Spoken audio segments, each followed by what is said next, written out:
இறையேசுவுக்குள்ளே பிரியமான இறையுறவுகளே, இன்றைய நற்செய்தியின் மூலமாக மார்த்தா மரியாளனுடைய வாழ்க்கை முறை நமக்கு ஒரு படிப்பினையாக தரப்படுகின்றது.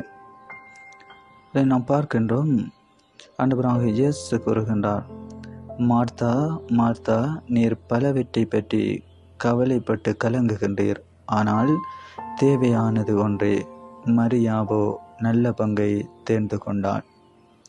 இயேசுவுக்குள்ளே பிரியமானவர்களே, சில வேளைகளிலே நாமும் இன்றைய நவீன சூழலுக்குள்ளே பலவற்றை பற்றி கவலைப்படுகின்ற மக்களாக நாம் மாறிக்கொண்டிருக்கின்றோம்.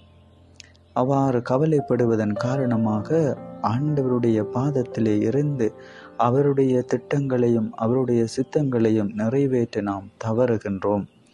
எப்போது நாம் ஆண்டவருடைய திட்டங்களையும் சித்தங்களையும் நிறைவேற்ற முன்வருகின்றோமோ அப்போது நாம் ஆண்டவரிடத்தில் இருந்து நல்ல பங்கை தேர்ந்தெடுத்து கொள்ளுகின்றோம். எனவே அதற்கான அருளையும் ஆசிரியையும் இறைவன் தர வேண்டும் என்று சொல்லி செபித்து மன்றாடிக் கொள்ளுவோம். ஆமேன்.